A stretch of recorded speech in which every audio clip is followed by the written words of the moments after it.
चुमा लेबो भोर में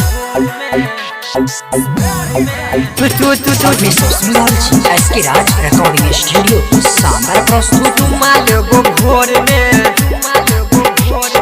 गोरे गोरे गलिया पर चुमा लेबो भोर में सुखीपुर बाजार भोर में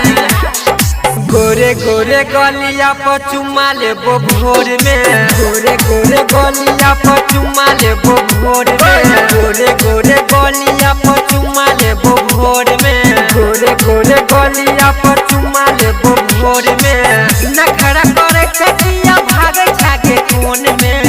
नखरा करे छकिया भागे छागे कोन में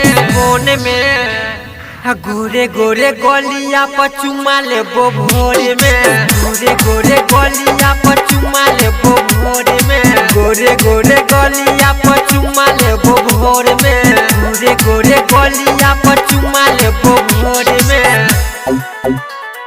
चू चू चू चुमा लेबो भोर में चू चू चू डीजे उमेश चुमा लेबो भोर में गोरे गोरे गलिया पर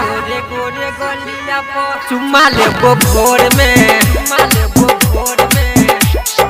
पाउडर लिपस्टिक लगई है तो पहिर के तू अभी है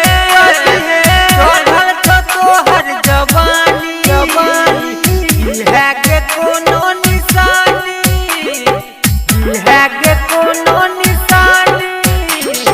पाउडर लिपस्टिक लगई है तो पहिर के तू अभी है तोहर जवानी है के कोनो निशानी है के कोनो निशानी झौरा सब पकड़ो तोरा ओढ़नी के कोर गे ओढ़नी के कोर गे ओढ़नी के कोर गे गोरे गोरे गलिया पर चुमा लेबो भोर में गोरे गोरे गलिया पर चुमा लेबो भोर में नखरा करे छकिया भागे छातू कोन में नखरा करे छकिया भागे छातू कोन में गोरे गोरे गलिया पर चुमा लेबो भोर में गोरे गोरे गलिया पर चुमा लेबो भोर में गोरे गोरे गलिया पर चुमा लेबो भोर में चू चू चू चू चुमा लेबो भोर में डीजे उमेश चुमा लेबो भोर सुखीपुर में बाजार गोरे गोरे गलिया पर चुमा लेबो भोर में होठवा के लाली से नूरिया कही तू प्यारे के गुड़िया जाने नियन लागो चेहरा लागै छ आफत के पुरिया लागै छ आफत के पुरिया होठवा के लाली से नूरिया कही तू प्यारे के गुड़िया जाने नियन लागो चेहरा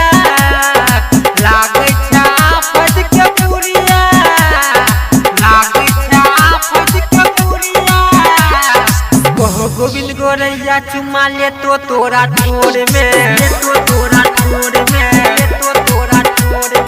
गोरे गोरे गलिया पर चुमा ले तो भोर में गोरे गोरे गलिया पर चुमा ले तो भोर में नखरा करे छकिया भागे छागे कोन में नखरा करे छकिया भागे छागे कोन में गोरे गोरे गलिया पर चुमा ले तो भोर में